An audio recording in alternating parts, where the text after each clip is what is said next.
औज़ुबिल्लाहि मिनश्शैतानिर्रजीम बिस्मिल्लाहिर्रहमानिर्रहीम। चंद दिन पहले कुछ मारूज़ात और गुज़ारिशात आपके सामने लेके आया था मैं। 14 अगस्त जो जश्न आज़ादी के तौर पे मनाया गया, एक रस्मी तौर पे हर सतह पे मनाया गया।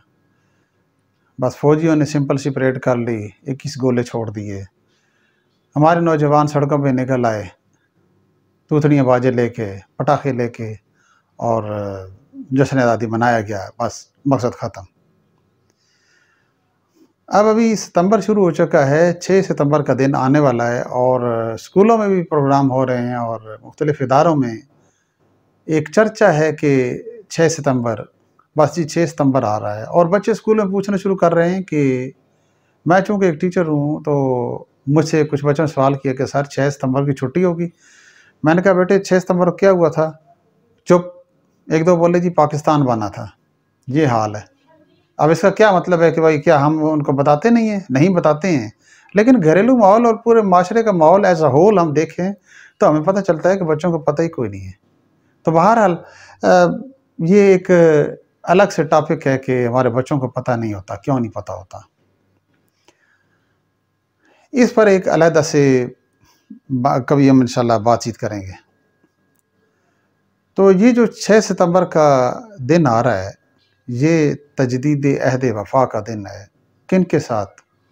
कि जिन्होंने कुर्बानियाँ पेश की, उनके साथ कि जिन्होंने अपने जिस्मों के साथ बम बांध के टैंकों के नीचे लेट के। एम आलम के साथ तजदीद अहद वफ़ा का दिन है कि जिन्होंने 1 मिनट में या 50 सेकंड में 6-7 तैयारे दुश्मन के उड़ा के रख दिए। दरियाए रावी और जेहलम के पुलों के तले से अपने जहाज़ को बासलामत गुजारा। और फिर ये तो एक मतलब है कि मैं एक छोटा-सा अक्स पेश कर रहा हूँ। हुआ क्या था? 6 सितंबर, ये हमारी जद्दोजहद आज़ादी में हमारे पाकिस्तान की जो पहले की तारीख़ है और बनने के बाद की तारीख़, उसमें एक संग मील की हैसियत रखता है। It is the milestone. 5 सितंबर 1965 को ये जो जंग की तैयारी थी ना, ये इंडिया तो बहुत अरसे से करता आ रहा था। 5 सितंबर को उसने कश्मीर पर अपनी फ़ौजें लॉन्च कर दी। उसका ख़्याल ये था कि मैं रातों रात शायद कश्मीर को यानी आज़ाद कश्मीर को निगल जाऊँगा। लेकिन उसको ये पता नहीं था कि यहाँ पर अभी तक गैरतमंद कौम ज़िंदा है। कबायली पठान पख्तून प्लस पाकिस्तानी कमांडोज़, फ़ौज के कमांडोज़ लब्बैक कहते हुए, जिहाद को लब्बैक कहते हुए, मकबूजा कश्मीर की सरहदों को रौंदते हुए वहाँ पर दाखिल हो गए। जब भारतीय फ़ौज की वहाँ पर बेदरेक पिटाई शुरू हुई और सैकड़ों हज़ारों की तादाद में आज़ाद कश्मीर की सरहद इंडियन फ़ौजों का कब्रिस्तान बनने लगी, तो भौखलाहट का शिकार होकर हिंदू बनिए ने, हिंदू फ़ौज ने, उसके आर्मी चीफ ने हमारे पूरे मशरक़ी सरहद को, हमारे पूरे मशरक़ी बॉर्डर को गर्म कर दिया। यानी कि पूरे मशरक़ी बॉर्डर पर 2200-2400 किलोमीटर की सारी सरहद ये गर्म हो गई और हर जगह महाज खोल दिए गए। 5 सितंबर को वहाँ लड़ाई शुरू हुई। वहाँ पर मार पड़ने के बाद इंडिया को और कुछ न सूझा, तो उसने 6 सितंबर की रात को पाकिस्तान पर बहुत बड़ा हमला करने की मनसूबाबंदी की। 600 टैंकों के साथ प्लस 1.5 लाख फ़ौज, आर्टिलरी, हैवी तोपखाना और मार्टर तोपों के साथ पाकिस्तानी सरहद पर वो चल पड़ा। उनका कहना ये था कि हम सुबह प्रेस क्लब लाहौर में सवेरे का नाश्ता करेंगे, तो फिर ठीक है आ जाओ। फिर हमने तुम्हें नाश्ता करवाया और हर चीज़ के साथ नाश्ता करवाया। इंशाल्लाह इस तरह का नाश्ता 65 के बाद ये कभी भी भूलेंगे नहीं। मेरे ख्याल में उसके बाद जब इंडिया ने प्लान किया कि पाकिस्तान की सरहदों पर चढ़ दौड़े, तो फिर उसको वो शायद नाश्ता वो वाला याद आ गया होगा। उस नाश्ते में से मैं एक हल्की सी झलक आपको दिखाता हूँ कि चवेंडा सेक्टर पर जिस वक्त 600 टैंक आगे की तरफ बढ़ रहे थे, स्याह हेवले बहुत बड़े-बड़े, एक टैंक का रकबा आप अच्छी तरह जान सकते हैं कितना बड़ा होता है, और 600 टैंक ज़मीन दहल रही थी और उसके अलावा जो तोपखाना आ रहा था और गाड़ियाँ आ रही थी वो अलग थी। 1.5 लाख पैदल फ़ौज अलग थी। जिस वक्त रेगिस्तान में वहाँ पर खामोशी से वो चलते हुए आ रहे थे, गड़गड़ाहट की आवाज़ थी और हमारे जो फॉरवर्ड जो बॉर्डर पर जो फौजी थे वो इतलात दे रहे थे, लेकिन हमारे पास टैंक बहुत थोड़े थे, हम उनका मुकाबला नहीं कर सकते थे। एक कर्नल साहब ने वहाँ पर, जो कि वहाँ पर मौजूद थे, इंचार्ज कमांडर थे, उन्होंने जनरल सेक्टर पर कहा कि इनको रोकने का एक ही तरीका है, हमारे पास आर्टिलरी नहीं है, हैवी तोपखाना इतना नहीं है कि हम इतनी बड़ी बला फौज को रोक सकें। तो इसके लिए अब एक ही तरीका है कि इनको नीचे से बम फाड़ के, अब किस तरह बम फाड़ा जाए, वहाँ पर तो वो सीधी ज़मीन है, रेगिस्तान है, वो तो सीधा सहरा सा है, रेत ही है और चलते आ रहे हैं, टैंक दरमियान में से ऊंचा होता है। अब क्या किया कि कर्नल साहब ने कहा मेरे ज़हन में तजवीज़ है कि मैं अपने सीने के साथ बम बांध कर वहाँ पर टैंक के आगे लेट जाता हूँ और नीचे से उसको ब्लास्ट कर देता हूँ, टैंक फटेगा। जब कैप्टन और दूसरे जो उसके साथी थे वो उन्होंने ये देखा कि हमारा कमांडर जो है वो ये शहादत पेश करने के लिए जा रहा है, तो उनसे रहा ना गया। उन्होंने कहा कि कमांडर आपकी तो बड़ी ज़रूरत है, आप तो बड़े मंचे हुए फौजी जर्नल हैं, आप तो बड़े कमांडर हैं, ठीक है, आपने तो पीछे कमांड करनी है, आप बराए मेहरबानी इस तरह करें कि आप ना करें। एक कैप्टन आगे बढ़ा, उसने अपने सीने के साथ बम बांधा और इसी तरह 50 आदमी और भी आ गए और उन्होंने शहादत पर बैत की और इसी तरीके से अपने सीने पर उन्होंने बम बांधे और वो अंधेरों में गुम हो गए। चंद मिनट के बाद, चंद सेकंड के बाद एक टैंक हवा में उड़ता हुआ नजर आया, ठा की आवाज़ आती है और टैंक वो जा रहा है। ये कौन सा जज्बा था? ये वो आज़ादी का जज्बा था, ये वही खून चला रहा था 1857 ईस्वी के जंग आज़ादी के बाद, जिन उलमा को तोपों के आगे रख के उड़ाया गया और सड़कों के साथ सीधा कतार में रख के उनको जो फांसी दी गई, ये उन्हीं का खून था, यही काम कर रहा था। बाकी तूतनियाँ बजाने वाले ये काम नहीं कभी भी करेंगे।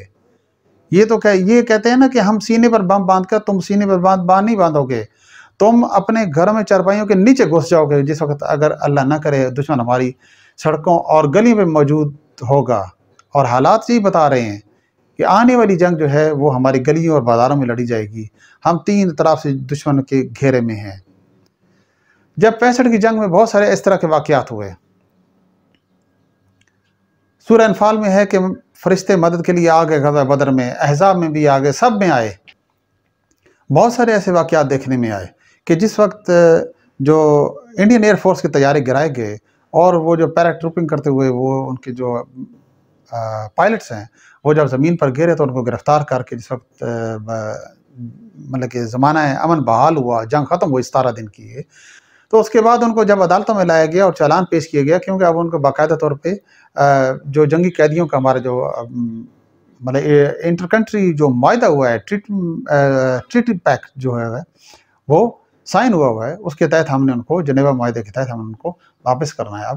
तो अब वापस करने के लिए तरीक़ाकार है, जब अदालत में उनको पेश किया गया तो उनसे पूछा गया कि भाई तुम इस बारे में क्या कहते हो? तो उन्होंने कहा जी क्या कहते हैं, हमें हुक्म मिला था बम्बिंग करने का, हम बम करने आए, लेकिन हम एक सवाल पूछते हैं, बम्बिंग करने के दौरान, ठीक है, ये आपकी हमारी फ़ौज को ज़्यादा अरसा नहीं हुआ है, हमारी पार्टीशन हुई है और हम अलग अलग हुए हैं, तो सवाल ये है कि आपकी फ़ौज में ऐसी कौन सी बटालियन है, ऐसी कौन सी मतलब है कि फ़ौज का दस्ता है या कौन सा ऐसा हिस्सा है जो फुल ग्रीन लिबास में होता है?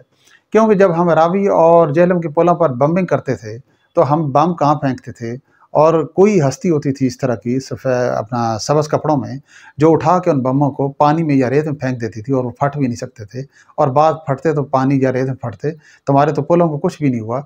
क्या हमारे निशाने गलत थे या आपकी फ़ौज में वो कोई इस तरह की कोई कुव्वतें इस तरह की हैं? तो इस पर जज साहब जो हैं वो खामोश हो गए। ज़ाहिर बात है वो आप क्या बता सकते थे। ये सारे हमारे जज और ये जर्नैल ये लादीनियत का शिकार हैं। अगर वहाँ पर कोई इस्लाम पसंद बैठा होता जज, तो वो उसको बताता कि सूरह अनफाल, सूरह अहज़ाब हमें ये बता रहे हैं कि फ़रिश्ते और अल्लाह के जो नेक बंदे हैं उनकी रूहें मदद के लिए आन पहुँची। अल्लाह का सिर्फ ये तकाज़ा है, वो ये डिमांड करता है कि एक दफ़ा तुमने कदम उठा देना है, उसके बाद फ़रिश्तों को भेजना भी मेरा काम है, फ़रिश्तों की मदद, फ़सब्बतुल्लज़ीना आमनू, ठीक है। वही ये जो आमनू है ना, ये मुसलमान, ये मोमिनीन से कह दो कि साबित कदम रहना, मैं तुम्हारे साथ हूँ, फ़रिश्तों के साथ भी हूँ, तुम्हारे साथ भी हूँ। ए मेरे हबीब डट जाओ, ए मोमिनीन डट जाओ, तुम्हारे लिए, तुम्हारे महबूब आका सल्लल्लाहु अलैहि वसल्लम के लिए मैं ही काफ़ी हूँ। कई जगह इस तरह के वाक़यात देखने में आए। जब ज़मीनी फ़ौज की ये कार्रवाइयाँ इंडिया के किसी काम ना आई, तो फिर उसने क्या किया कि उसने फ़ज़ाई हमला कर दिया 7 सितंबर। 7 सितंबर को बहुत बड़ा फ़ज़ाई हमला हुआ, जिसमें एमएम आलम और दूसरे शेरों ने उनका मुकाबला किया। एमएम आलम साहब ने 50 सेकंड में, बाज़ जगह लिखा हुआ कि 1 मिनट में 5 या 7 तैयारे वो जहन्नुम में वासिल किए। ये सोचने की बात है कि इतने से कम वक्त में ये किस तरह हो गया। नाम भी देखे ना, मोहम्मद महमूद आलम, मोहम्मद भी, महमूद भी और आलम भी। तो ये वाक़यात हमें निशानदेही हमारी करते हैं कि हम उस तरफ जाएँ जिस मकसद के लिए पाकिस्तान बना है, हम उन्हीं की औलादें हैं। क्या आने वाली जंग में हमारे पास इस तरह के मौजूद हैं? बिल्कुल मौजूद हैं। ये 26-27 की पिछले 2 साल पहले की ये बात है। आप खुद समझ सकते हैं कि जिस वक़्त इंडिया ने एयर अटैक किया, उसमें इसराइली एक तोता भी था, जिसको तोते के नाम से पुकारा गया कि तोते, उस तोते में इंडिया और इसराइल की जान है। वो असल में इसराइली पायलट था। जब 2 जहाज़ गिराए गए, जब एक मकबूजा कश्मीर श्रीनगर में गिरा, एक इस तरफ हमारे यहाँ गिरा, वो इसराइली जो बम है वो पकड़े गए। अभिनंदन, उसके साथ एक और पायलट था, वो इसराइली, वो खामोशी से, अब अल्लाह जाने वो पाकिस्तान की कैद में है या नहीं। जब इन्होंने दे दिया ये, तो इसराइल तो खैर इनका चहीता हुआ ना, उसको वो भी उन्होंने दे दिया होगा, लाज़मी सी बात है। अब आगे चलें। अब एयरफोर्स पे जिस वक्त इस तरह मार पड़नी शुरू हुई, तो फिर 9 सितंबर को या 8 सितंबर को ही रात को ही नेवी जो है वो, उसने बड़ी हैवी नेवी है वो हमारे समुद्र में लॉन्च कर दी, और वहाँ से भी पाकिस्तान पर जलगार शुरू हो गई। हमारी नेवी चूँकि पहले ही वहाँ पर तैयार थी। हमारी एक आबदोज़ गाज़ी, ठीक है, गाज़ी, वो वहाँ पर उसके अंदर 17 हमारे जो नेवी के बेहतरीन गोताखोर भी थे और इंजीनियर्स भी थे, वो ज़ेर समंदर, ज़ेर पानियों में ही वहाँ पर शहादत पा गए। द्वारका का एक वो उनकी बंदरगाह है, बहरी बंदरगाह है इंडिया की, वहाँ पर पाकिस्तान पर बम्बिंग के लिए बड़े ज़्यादा बहरी जहाज़ और गनशिप इनकी जो हैं, हेलीकॉप्टर्स, उसके साथ जो इनकी गनशिप जो लॉन्चेस हैं वो तैयार बैठी थी किसी वक्त पाकिस्तान पर चढ़ दौड़ने के लिए, और वो तकरीबन चल पड़े थे। तो ये हमारी जो गाज़ी आबदोस है, ये ज़ेर ज़मीन गई और इसने वहाँ पर द्वारका पर हमला किया। जब वो द्वारका बंदरगाह पर जब भागदड़ मच गई, तो फिर हमारी जो दूसरी लॉन्चेस, जो हमारी जो नेवी थी, ये वहाँ पहुँच गई और इन्होंने यकलख्त वहाँ पर हमला कर दिया, और फिर उनको बहरी जहाज़ों को और कश्तियों को या लॉन्चेस को वहाँ से जो पाकिस्तान की जानिब चलने से पहले ही उनको ज़मीन में, अपना पानी में डबो दिया। ये मुख्तसर से हालात वाक़यात पेश किए हैं। इसके अलावा वो इस जंग के बड़े ही ईमान अफरोज़ किस्म के वाक़यात हैं। इसके बाद हमने सबक नहीं सीखा। हम ये खुश होकर बैठ गए कि अब हमने जंग जीत ली है। जिस वक्त जंग का आगाज़ हुआ, तो सदर जनरल अयूब खान पठान था, बड़ी गैरत का मुज़ाहिरा किया। रेडियो पाकिस्तान पर आके उसने सबसे पहले क्या ऐलान किया, नस्रुम मिनल्लाहि व फतहुन करीब, माशाअल्लाह, सुबहान अल्लाह। बड़ा ज़बरदस्त आगाज़ था तकरीर का। और फिर आगे गूंजती और गरजती हुई आवाज़ में सदर अयूब खान साहब ने फरमाया कि दुश्मन को पता ही नहीं है कि उसने किस कौम को ललकारा है। वो रात के अंधेरे में बुज़दिलों की तरह हम पर चढ़ दौड़ा है, लेकिन अब वो चढ़ के जहाँ पर आ गया है, इंशाअल्लाह वापस नहीं जाएगा। मैं पूरी पाकिस्तानी कौम और फ़ौज से कहता हूँ कि ला इलाहा इल्लल्लाह मुहम्मदुर रसूलुल्लाह सल्लल्लाहु अलैहि वसल्लम का विर्द करते हुए दुश्मन की तोपों को खामोश ना कर दें, हमेशा के लिए ठिकाने लगा दें, हमेशा के लिए खामोश कर दें। और फिर वाकई इस कलमे की तासीर, और फिर वो जो अल्लाह अकबर का नारा, और फिर जो या अली मदद का जो नारा लगा था, फिर 17 दिन की जंग में सुबह शाम फिर देखा बड़े बड़े वाक़यात पेश आए। इंशाअल्लाह अज़ीज़ फिर किसी मीटिंग में, किसी सेटिंग में, किसी सिटिंग में जो है, मैं आपको वो वाक़यात भी बताऊँगा कि वो बुज़ुर्गवार की रूहें, वो मौला अली, हज़रत हसन हुसैन और दूसरे जो औलिया और अकाबरीन की अरवाह मुक़द्दसा हैं, वो कैसे मुसलमानों की मदद के लिए इस नबी पाक सल्लल्लाहु अलैहि वसल्लम की पसंद की ये रियासत पाकिस्तान के लिए किस तरह वो इसकी हिफाज़त के लिए यहाँ पर आती रहीं। वस्सलामु अलैकुम वरहमतुल्लाहि वबरकातुहू।